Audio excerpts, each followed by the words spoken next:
हाय मित्रों, मैं अनिल कुमार, संचालक अनिल आर्ट्स क्लासेस सीतामढ़ी। हमारे यूट्यूब चैनल में फिर से आप लोगों का स्वागत है। तो जैसा कि दोस्तों, हम मौर्य साम्राज्य से संबंधित दो वीडियो पहले भी बना चुके हैं। आज का जो हमारा टॉपिक है वह आपको मौर्य साम्राज्य से संबंधित इसके प्रशासन के बारे में है। तो दोस्तों, सबसे पहले हम बात करते हैं कि आखिरकार ये प्रशासन होता है क्या। सबसे पहले हम इसको समझेंगे। तो जैसा कि हम सभी जानते हैं कि किसी भी देश को चलाने के लिए या किसी भी राज्य को चलाने के लिए क्या होता है कि प्रशासनिक व्यवस्था जो होनी चाहिए वो काफ़ी अच्छी होनी चाहिए। अगर जब तक प्रशासनिक व्यवस्था जो है अगर अच्छी नहीं रहेगी, जब तक हम लोग क्या करेंगे कि एक अच्छे राज्य का निर्माण नहीं कर सकते, एक वहाँ के जो रहने वाले लोग हैं वह आपको सुखी संपन्न नहीं हो सकते हैं। तो आज कि जो हमारे भारत है उस भारत में देखिए क्या है कि प्रशासन को सही ढंग से चलाने के लिए सबसे पहले क्या है कि एक बड़ा सा देश है, देश को राज्यों में बांटा गया है, राज्यों को फिर क्या किया गया है कि आपको प्रमंडल में बांटा गया है, प्रमंडल को फिर जिला में बांटा गया है, जिला को फिर आपको प्रखंडों में बांटा गया, प्रखंड को फिर पंचायतों में बांटा गया, पंचायत को फिर आपको गाँव में बांटा गया, गाँव को फिर वार्डों में बांटा गया। तो आप क्या देखें कि आज का जो हमारा वर्तमान परिवेश है इसमें शासन प्रशासन को सुचारू रूप से चलाने के लिए इसे इतने भागों में विभक्त किया गया है। तो ठीक इसी प्रकार से अगर हम बात करते हैं मौर्य साम्राज्य की, तो मौर्य साम्राज्य जो था आज के भारत से भी बड़ा एक बृहद साम्राज्य था। और आपको हम बताए थे कि मौर्य वंश के जो संस्थापक थे चंद्रगुप्त मौर्य, उसने क्या किया था कि संपूर्ण उत्तर भारत को एक राजनीति के बंधन में बांधने का क्या किया था, प्रयास किया था। और ये जो हमारा मौर्य साम्राज्य है यह आपको वर्तमान के आपको अफगानिस्तान से भी दूरस्थ था क्या, इसके अलावे पाकिस्तान था इसमें, इसके अलावे भारत का जो क्षेत्र है इसमें सम्मिलित था। अर्थात मौर्य साम्राज्य था एक बृहद साम्राज्य था। और यहाँ के प्रशासन को चलाने के लिए इससे भी क्या हुआ था कि कई भागों में बांटा गया था। तो आइए हम सबसे पहले चर्चा करेंगे मौर्य प्रशासन की। तो जैसा कि आप सभी जानते हैं कि मौर्य प्रशासन को सुविधा की दृष्टि से क्या था कि आपको सबसे पहले 4 भागों में बांटा गया था। इस चीज को आपको याद रखना है कि मौर्य प्रशासन को सुविधा शासन में सुविधा की दृष्टि से कितने भागों में बांटा गया था, तो वह आपको 4 भागों में बांटा गया था। तो उसमें जो सबसे पहला आता है वह आता है आपको केंद्रीय प्रशासन, ठीक है। फिर आपको दूसरा आएगा प्रांतीय शासन, तीसरा जो है वह है नगर शासन, और चौथा जो है वह है आपको ग्राम शासन। तो इस चीज को भी आपको क्या करना है, याद रखना है कि मौर्य प्रशासन को सुविधा की दृष्टि से कितने वर्गों में बांटा गया था। तो मौर्य प्रशासन को सुविधा की दृष्टि से 4 भागों में बांटा गया था। और उस चारों भाग का नाम आपको याद रखना है, कौन कौन। तो एक जो है वो आपको केंद्रीय प्रशासन, एक जो है वो आपको प्रांतीय प्रशासन, और फिर जो है वो आपको है नगर प्रशासन, और उसके बाद जो है वो है आपको ग्राम प्रशासन। तो इसके बारे में हमें क्या करना है, जानना है। तो देखिए, ये जो केंद्रीय प्रशासन है, तो केंद्रीय प्रशासन में शासन के जो प्रमुख होते थे वो आपको राजा होते थे। कौन होते थे, राजा होते थे। और राजा जो होते थे वो आपको निरंकुश नहीं होते थे। अर्थात इस पर क्या होता था कि मंत्रिपरिषद का क्या होता था कि आपको एक बॉन्ड होता था, बंधन होता था। अर्थात ये मंत्रिपरिषद जो होते थे राजा को निरंकुश होने से बचाते थे। तो फिर यहाँ से एक प्रश्न आती है कि सर ये जो मंत्रिपरिषद है यह आखिरकार होते क्या था। तो देखिए, मौर्य काल में क्या होते थे कि आपको मंत्रियों की जो संख्या होती थी वो लगभग आपको 12 से 20 तक होती थी। कितनी होती थी, 12 से 20 तक। इस चीज को भी याद रखना है कि मौर्य प्रशासन में जो केंद्रीय प्रशासन थे इसके अंतर्गत मंत्रिपरिषद में मंत्रियों की संख्या जो होती थी वह 12 से 20 होती थी। और ये मंत्री जो होते थे राजा पर क्या करते थे, अंकुश लगा के रखते थे, अर्थात राजा को निरंकुश होने से बचाते थे, ठीक है। अब आइए, और इस मंत्री को क्या होते थे कि आपको वार्षिक वेतन मिलता था। और इनका जो वार्षिक वेतन होता था वो आपको 12,000 वार्षिक पन था। कितना था, 12,000 वार्षिक पन इनको वेतन के रूप में क्या होते थे, मिलते थे। अर्थात इनको 1,000 पन के पर मंथ इनको क्या होता था, वेतन के रूप में मिलता था। और ये क्या करते थे, तो आपको जो राजा होते थे उस राजा को निरंकुश होने से ये क्या करते थे, बचाते थे। तो हमने क्या जाना कि केंद्रीय प्रशासन में शासन के प्रमुख कौन होते थे, राजा होते थे। और राजा को शासन में सहयोग के लिए एक मंत्रिपरिषद होती थी। और इस मंत्रिपरिषद में मंत्रियों की संख्या 12 से 20 हुआ करती थी। और इन मंत्रियों को 12,000 वार्षिक पन वेतन के रूप में मिलते थे। अब आता है अगला टॉपिक हमारा अमात्य मंडली, जिसको तीर्थ कहा जाता था। क्या कहा जाता था कि अर्थशास्त्र में इसको तीर्थ कहा जाता था। तो सबसे पहले हम जानेंगे कि ये तीर्थ होता है क्या। तो मौर्य प्रशासन को क्या था कि सुविधा की दृष्टि से कई भागों में बांटा गया था। क्या किया गया था, कई भागों में बांटा गया था। और इन्हीं भाग को तीर्थ कहा जाता है। तो यहाँ से एक चीज याद रखिएगा कि अर्थशास्त्र में 18 तीर्थों का उल्लेख किया गया है। कितने तीर्थों का उल्लेख किया गया है, 18 तीर्थों को। तो इस चीज को भी आपको याद रखना है कि अर्थशास्त्र में कितने तीर्थों का उल्लेख किया गया है, 18 तीर्थों का उल्लेख किया गया। और ये जो तीर्थ अधिकारी होते थे या तीर्थ के जो अध्यक्ष होते थे, जिसको हम लोग महामात्र या अमात्य भी कहते थे, तो ये राजा को क्या करते थे कि शासन में सहयोग करते थे। तो यहाँ से एक प्रश्न पूछा जाता है कि अर्थशास्त्र में कितने तीर्थों का उल्लेख है, तो 18 तीर्थों का उल्लेख है। और ये क्या करते थे, तो राजा को शासन में सहयोग करते थे। और प्रत्येक तीर्थ के अध्यक्ष को क्या कहा जाता था, तो महामात्र कहा जाता था। क्या कहा जाता था, महामात्र कहा जाता था, या उसी को अमात्य कहा जाता था। तो यहाँ से आपको एक चीज याद रखना है कि मौर्य प्रशासन को सुविधा की दृष्टि से कई भागों में बांटा गया था, जिसे तीर्थ कहते हैं। और अर्थशास्त्र में 18 तीर्थों का क्या किया गया, उल्लेख किया गया है। और प्रत्येक तीर्थ के अध्यक्ष को क्या कहा जाता था, तो आपको महामात्र कहा जाता था। ठीक है, किसके अनुसार, तो अर्थशास्त्र के अनुसार। तो अर्थशास्त्र है क्या, तो राजनीति पर आधारित एक पुस्तक है, जिसके लेखक आपको चाणक्य या विष्णुगुप्त या कौटिल्य है। ठीक है, अब हम बात करते हैं प्रांतीय शासन की। किस बात करते हैं, प्रांतीय, जिसको अभी के समय में हम राज्य कहते हैं। क्या कहते हैं, राज्य कहते हैं। जैसे देखिए, हमारा भारत एक विशाल देश है, और इस भारत को क्या किया गया कि आपको 28 राज्य और 9 संशासित प्रदेशों में क्या किया गया है, बांटा गया। तो ठीक इसी प्रकार से क्या था कि मौर्य शासन भी सुविधा की दृष्टि से चल सके, इसके लिए इसको क्या था कि कई प्रांतों में बांटा गया था। लेकिन अशोक के अभिलेख में क्या है कि इन 5 प्रांतों का ही क्या मिला है, उल्लेख मिला है। तो आइए जानते हैं कि ये प्रांत कौन कौन थे। तो सबसे पहले हम बात करते हैं उत्तरापथ की। किसकी बात करते हैं, उत्तरापथ। फिर एक जो प्रांत था अवंती था, एक कलिंग था, एक दक्षिणापथ था, और एक प्राच्य था। यानी कि अशोक के अभिलेख में इन 5 प्रांतों का उल्लेख है। कौन कौन है, उत्तरापथ, अवंती, कलिंग, दक्षिणापथ, प्राच्य। उत्तरापथ की राजधानी तक्षशिला, अवंती की राजधानी उज्जैनी, कलिंग की राजधानी तोसली, दक्षिणापथ की राजधानी सुवर्णगिरी, प्राच्य की राजधानी पाटलिपुत्र। तो ये जो प्रांत के राज्यपाल हुआ करते थे, अर्थात इस प्रांत के जो प्रमुख होते थे, आज भी देखते हुएगा कि हमारे जितने भी राज्य है, उस राज्य के जो प्रमुख होते हैं राज्यपाल होते हैं। क्या होते हैं, राज्यपाल। तो ठीक उसी प्रकार से जो प्रांतों के राज्यपाल होते थे, उसको मौर्य काल में कुमार कहा जाता था। क्या कहा जाता था, कुमार कहा जाता था, या उन्हीं को आर्यपुत्र कहा जाता था, या उन्हीं को राष्ट्रिक भी कहा जाता था। क्या कहा जाता था, राष्ट्रिक भी। तो अगर आपसे प्रश्न पूछेगा कि मौर्य काल में जो अशोक के अभिलेख अनुसार कितने प्रांतों का हमें उल्लेख मिला है, तो अशोक के अभिलेख में 5 प्रांतों का उल्लेख मिला है। वो 5 प्रांत कौन कौन है, उत्तरापथ, अवंती, कलिंग, दक्षिणापथ, प्राच्य। उत्तरापथ की राजधानी तक्षशिला, अवंती की राजधानी उज्जैनी, कलिंग की राजधानी तोसली, दक्षिणापथ की राजधानी सुवर्णगिरी, प्राच्य की राजधानी पाटलिपुत्र। ठीक है, और इस प्राच्य को पूर्वी प्रांत भी कहा जाता था। ठीक है, अब है कि प्रांतों के राज्यपाल को क्या कहा जाता है, तो प्रांतों के राज्यपाल को कुमार या आर्यपुत्र या राष्ट्रीय कहा जाता था। ठीक है, तो आइए हमने क्या जाना मौर्य प्रशासन में, कि मौर्य प्रशासन को सुविधा की दृष्टि से 4 भागों में बांटा गया था। और यह 4 भाग कौन कौन था, केंद्रीय प्रशासन, प्रांतीय शासन, नगर शासन और आपको ग्राम शासन। तो आइए हम 2 पॉइंट को क्लियर किए, केंद्रीय प्रशासन और प्रांतीय प्रशासन को। अब हम चर्चा करते हैं नगर शासन के। तो जैसा कि आप सभी जानते हैं कि मेगास्थनीज क्या हुआ था कि 305 से लेकर आपको 298 ईसा पूर्व तक क्या किया था कि चंद्रगुप्त मौर्य के दरबार में रहा हुआ था।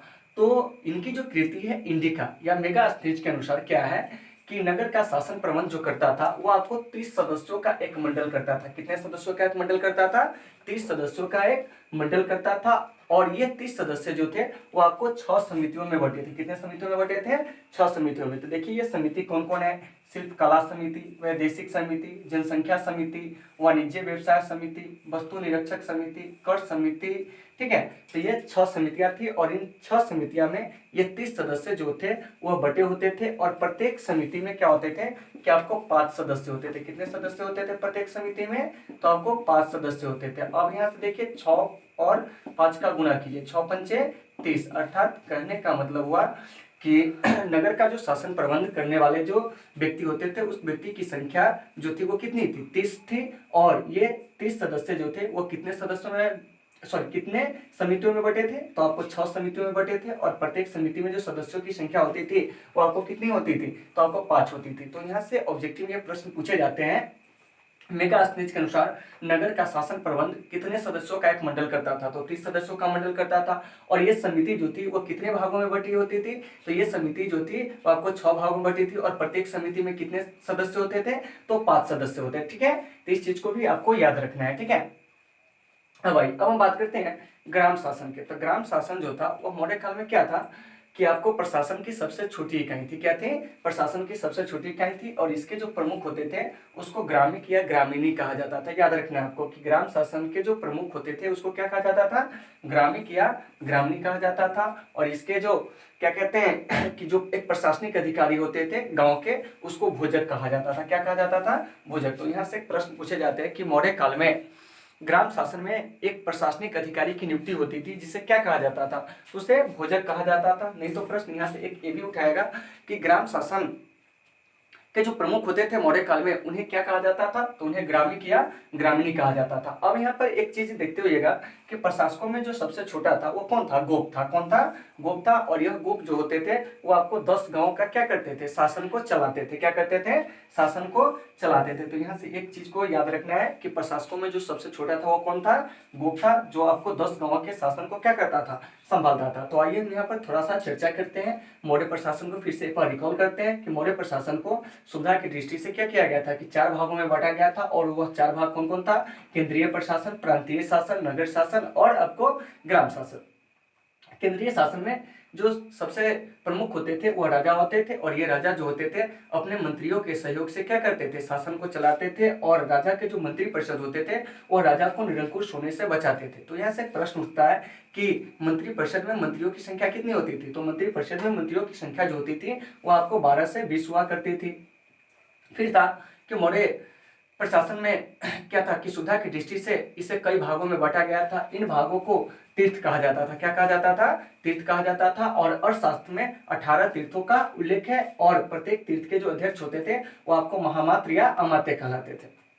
फिर हम बात करते हैं प्रांतीय शासन के। तो मौर्य काल में जो था आपको 5 प्रांतों का उल्लेख मिला है अशोक के अभिलेख अनुसार। और भी प्रांत रहे होंगे, ठीक है, यानी कि बहुत सारे प्रांत रहे होंगे, लेकिन अशोक के अभिलेख में इन 5 प्रांतों का ही क्या किया गया, उल्लेख किया गया। क्या किया गया है, उल्लेख किया गया। तो आइए जानते हैं कि ये 5 प्रांत कौन कौन थे, उत्तरापथ, अवंती, कलिंग, दक्षिणापथ और पूर्वी प्रांत या प्राच्य। तो देखिए यहाँ पर क्या है कि उत्तरापथ की जो राजधानी है वो आपको तक्षशिला है। कहाँ है, तक्षशिला है। जबकि अवंती की राजधानी जो है उज्जैनी है। कलिंग की जो राजधानी है वो आपको तोसली है।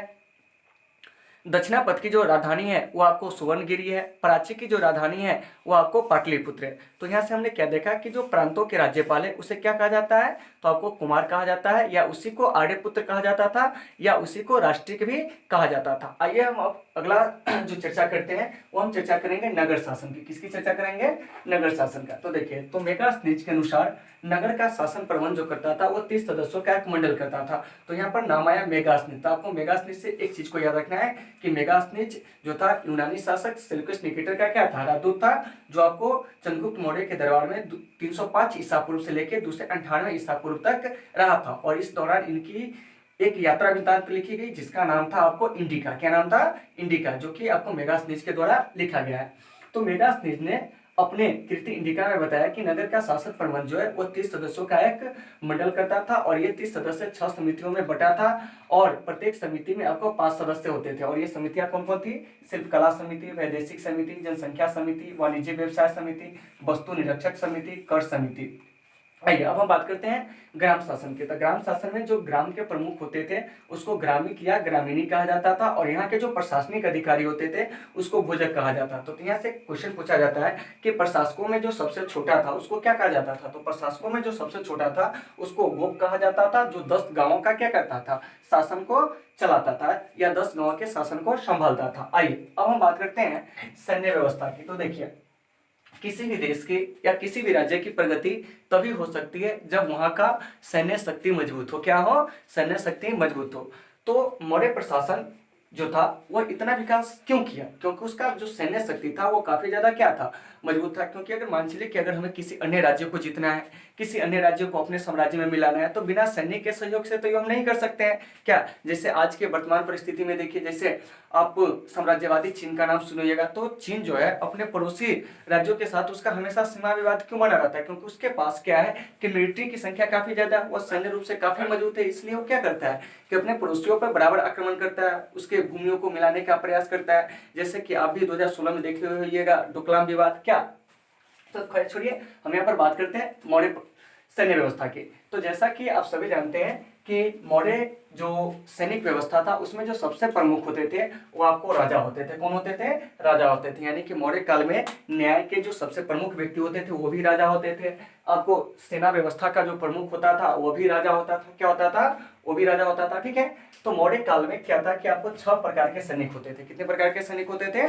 6 प्रकार के। देखिए, एक आपको पैदल सेना, एक अश्व सेना, हाथी सेना, रथ सेना और नौ सेना। तो देखिए, पैदल सेना यानी सेना की जो पैदल टुकड़ियां होती थी वो होती थी। अश्व सेना अर्थात घुड़सवारी करने वाला सेना होता था। हाथी सेना बड़े बड़े दुर्ग को तोड़ने के लिए हाथी सेना होते थे। रथ सेना, नौ सेना, क्योंकि मौर्य काल में क्या था कि एक मौर्य साम्राज्य था हमारा एक बड़ा साम्राज्य था, और यह साम्राज्य जो था वो आपको क्या था कि इसकी सीमा जो थी वह जल से भी लगती थी। क्या होती थी? जल से भी लगती थी। इस वजह से क्या हुआ कि हमें नौसेना की भी आवश्यकता पड़ी। इसके अलावा सैन्य यातायात विभाग, ठीक है, यानी कि यह ऐसे सैनिक होते थे जो हमेशा क्या होते थे कि आपको चलता फिरता सैनिक होते थे, जिसको आज के समय में हम लोग टाइगर मोबाइल बोलते हैं। ठीक है, तो ये ऐसे सैनिक होते थे जो क्या होते थे कि आपको हमेशा यानी कि इनकी ड्यूटी हुआ करती थी और ये आपको चलते फिरते मतलब रहते थे। जहाँ पे समस्या खड़ी होती थी वहां से इसका क्या करते थे? समाधान करते थे। तो हमने क्या जाना कि मौर्य काल में जो सैन्य विभाग थे वो कितने विभाग थे? 6 विभाग थे। कौन कौन? तो एक पैदल सेना, अश्व सेना, हाथी सेना, रथ सेना, नौसेना और सैन्य यातायात विभाग। और सैन्य व्यवस्था के जो सबसे चीफ कमांडर जो होते थे वो आपको राजा होते थे, लेकिन विभाग का जो सबसे बड़ा अधिकारी होता था वो सेनापति होता था। क्योंकि हर विभाग में क्या होते थे कि एक सबसे बड़े अधिकारी होते थे जिसे हम लोग सेनापति कहते थे, लेकिन इन सेनापति से भी जो ऊपर थे वो कौन थे? तो आपको राजा था। यानी कि सीधे समझिए कि इन 6 सेना के जो प्रमुख हुए वो आपको कौन हुए? राजा हुए। क्या हुए? राजा हुए। और प्रत्येक सेना के जो प्रमुख होते थे, ठीक है, उसको क्या कहा जाता था? सेनापति कहा जाता था। क्या कहा जाता था? सेनापति कहा जाता था। जैसे एग्जांपल के लिए आज समझिए कि हमारे पास क्या है? 3 सेना है। जल सेना है, क्या, इसके अलावा आपको वायु सेना है, स्थल सेना है। तो इसके प्रमुख जो होते हैं कौन होते हैं? आपको यानी कि चीफ इन कमांडर जो होते हैं इनके वो राष्ट्रपति होते हैं, लेकिन सभी सेना के अलग अलग प्रमुख होते कि नहीं होते? तो ठीक इसी प्रकार से सैन्य जो विभाग थे उन सारे सैन्य विभाग के जो प्रमुख होते थे कौन होते थे? राजा होते थे। लेकिन अलग अलग विभाग के प्रमुख जो होते थे उसको क्या कहा जाता था? सेनापति कहा जाता था। और इन्हीं के नेतृत्व में क्या होता था? युद्ध लड़ा जाता था। ठीक है, तो यहाँ से हम सैन्य व्यवस्था के बारे में जाने। और मौर्य काल की जो सेना थी वो काफी लंबा सेना था। कहा जाता है कि इसमें 6 लाख से भी अधिक सैनिक हुआ करते थे। ठीक है, आइए अब हम बात करते हैं न्यायालय की। किसकी बात करते हैं? न्यायालय की। तो देखिए, जब तक न्याय व्यवस्था अगर हमारा पारदर्शी नहीं रहेगा, जब तक हमारा जो साम्राज्य है, हमारा जो राज्य है वो ज्यादा विकास नहीं कर सकता है। क्या हो सकता है? ज्यादा विकास नहीं कर सकता है। तो मौर्य काल में जो न्यायालय थे वो 2 प्रकार के न्यायालय थे। कितने प्रकार के न्यायालय थे? 2 प्रकार के। देखिए, मौर्य काल में कितने प्रकार के न्यायालय थे? 2 प्रकार के न्यायालय थे। एक न्यायालय जो था वो आपको धर्मस्थलीय न्यायालय था, जिसको हम लोग दीवानी न्यायालय भी कहते हैं, और एक कंटक शोधन न्यायालय था जिसको हम लोग फौजदारी न्यायालय भी कहते हैं। तो आपका यहाँ से क्वेश्चन उठेगा कि सर धर्मस्थलीय न्यायालय जिसको आप दीवानी न्यायालय कहें, दीवानी न्यायालय का मतलब क्या होता है? तो देखिए, दीवानी न्यायालय ऐसा न्यायालय होता है जिसमें आपको क्या होता है? धन संपत्ति से जुड़े हुए मामलों की सुनवाई की जाती है। ठीक है, जबकि कंटक शोधन न्यायालय जो कि फौजदारी न्यायालय था, तो इसमें क्या होता था कि आपको संपत्ति से न जुड़े हुए मामले को छोड़कर क्या होता था कि आपको मारपीट वाले मामले, क्या मामले होते थे? मारपीट वाले मामले को क्या होता था? सुना जाता था। तो यहाँ से एक चीज को याद रखिएगा कि दीवानी न्यायालय में संपत्ति से जुड़े मामले सुने जाते हैं, जबकि फौजदारी न्यायालय में आपको मारपीट से संबंधित मामले सुने जाते हैं। तो मौर्य काल में क्या था कि न्यायालय 2 प्रकार के था। धर्मस्थलीय न्यायालय जिसमें आपको संपत्ति से संबंधित मामले सुने जाते थे, कंटक शोधन न्यायालय जिसमें आपको मारपीट से संबंधित क्या कहते हैं, मामले को सुना जाता था। ठीक है, तो कंटक शोधन न्यायालय को ही फौजदारी न्यायालय कहा जाता था मौर्य काल में, और धर्मस्थलीय न्यायालय को दीवानी न्यायालय कहा जाता था आपको मौर्य काल में। ठीक है, अब आइए अब हम बात करते हैं गुप्तचर व्यवस्था की। देखिए, गुप्तचर कहने का मतलब क्या हुआ कि गुप्त सूचनाओं को एकत्रित करने वाले लोग। क्या हुआ कि गुप्त सूचनाओं को एकत्रित करने वाले लोग। जैसे आज देखिए वर्तमान भारत की हम बात करते हैं, क्या आज हमारे पास आईबी है, क्या सीबीआई है, रॉ है, ये सब क्या करता है कि गुप्त सूचना को एकत्रित करके क्या करता है? हमारे सरकार को देती है। तो ठीक इसी प्रकार से क्या था कि आपको मौर्य काल में भी जो गुप्तचर होते थे, ठीक है, उस गुप्तचर को आपको अर्थशास्त्र में गूढ़ पुरुष कहा गया। क्या कहा गया है? गूढ़ पुरुष। जैसे मान चलिए कि अर्थशास्त्र के अनुसार अगर हम गुप्तचर थे, ठीक है, तो हमें मौर्य काल में गूढ़ पुरुष कहा जाता था। क्या कहा जाता था? गूढ़ पुरुष। तो मौर्य काल में गुप्तचर जो होते थे वो दो प्रकार के होते थे, एक होते थे संस्था और एक होते थे संचालन। ठीक है, तो संस्था अर्थात एक स्थान पर जो रहने वाले गुप्तचर होते थे उसको संस्था कहा जाता था, और ऐसे गुप्तचर जो भ्रमण करके एक देश से दूसरे देश, एक राज्य से दूसरे राज्य जाकर गांव गांव घूमकर जो सूचना एकत्रित करते थे उसको क्या कहा जाता था, संचालन कहा जाता था। क्या कहा जाता था, संचालन कहा जाता था। ठीक है, तो मौर्य काल में कितने प्रकार की गुप्तचर व्यवस्था थी, दो प्रकार के, एक संस्था और एक संचालन। तो संस्था क्या करता था, एक स्थान पर रखकर क्या करते थे आपको, यानी कि सूचनाएं एकत्रित करते थे। संचालन जो होते थे भ्रमण करके अर्थात गांव गांव घूमकर, शहर शहर घूमकर, क्या राज्य से एक दूसरे राज्य, क्या इसके अलावा एक देश से दूसरे देश घूमकर वह सूचना को एकत्रित करते थे। और अर्थशास्त्र में जो कि चाणक्य के द्वारा लिखा गया पुस्तक है, तो इस अर्थशास्त्र में क्या था कि गुप्तचर को गूढ़ पुरुष कहा गया। क्या कहा गया है, गूढ़ पुरुष। तो इस चीज को भी आपको क्या करना है, याद रखना है। आइए अब हम बात करते हैं राजस्व की, यानी कि आय का क्या स्रोत था। तो मौर्य काल में देखिए कि आय का जो सबसे बड़ा स्रोत था वो आपको कृषि था। क्या था, कृषि था। तो कृषि में क्या होता था कि आपको कर लिया जाता था। कर क्या था, तो उपज का 1/6 होता था या 1/4 होता था। जैसे मान चलिए कि अगर हम 120 केजी अनाज उगाए तो इसमें से हमें सरकार को मान लीजिए कि अगर 1/6 कर देना है तो हमें क्या था कि आपको 20 केजी सरकार को देना होता, बाकी के शेष हमें अपने पास रखना पड़ता। तो ठीक इसी प्रकार से मौर्य काल में क्या था कि राजस्व व्यवस्था जो थी वो उपज का 1/6 या 1/4 था। तो इसमें क्या था कि राजस्व को 4 भागों में बांटा गया था। जैसे एक दुर्ग हो गया, एक राष्ट्र हो गया, एक सेतु हो गया, एक आपको व्रज हो गया। ठीक है, तो दुर्ग क्या होता था, तो नगरों से प्राप्त आय को मौर्य काल में दुर्ग कहा जाता था। इस चीज को याद रखिएगा कि नगरों से प्राप्त आय को मौर्य काल में क्या कहा जाता था, दुर्ग कहा जाता था। जबकि जनपद की जो आय होती थी उसको राष्ट्र कहा जाता था। फूल व खेत से प्राप्त आय को सेतु कहा जाता था। मवेशियों से प्राप्त आय को आपको क्या कहा जाता था, व्रज कहा जाता था। क्या कहा जाता था, व्रज कहा जाता था। क्या, तो दोस्तों आज का जो मेरा टॉपिक था वो क्या था, तो सबसे पहले देखिए यानी कि मौर्य प्रशासन था। मौर्य प्रशासन में हम क्या क्या जाने, तो मौर्य प्रशासन के बारे में जाने। क्या इसके अलावे यहाँ जो सैन्य व्यवस्था थी, सैन्य व्यवस्था के बारे में जाने, न्यायालय के बारे में जाने, यहाँ की गुप्तचर व्यवस्था के बारे में जाने, राजस्व के बारे में जाने। अब जो मेरा अगला टॉपिक होगा वो क्या होगा, तो अशोक के शिलालेख से जुड़ी हुई बातें होगी। और इसके अलावे आपको जो मौर्यकालीन अर्थव्यवस्था है, मौर्यकालीन समाज है, इन सारे चीज़ों की चर्चा जो है वो हम आपको अगले जो पार्ट आएगी उस पार्ट में करेंगे। तो दोस्तों आज का जो हमारा क्लास है इस क्लास को हम यहीं पे एंड करते हैं। अगर आपको किसी प्रकार की अगर कोई समस्या होती है तो आप हमें कमेंट करके बताएं और हम आपकी समस्या का समाधान करने का प्रयास करेंगे। तो दोस्तों आज इस क्लास को हम यहीं पे समाप्त करते हैं। जब तक के लिए आप सबों से शुभ विदा। Take care all of you.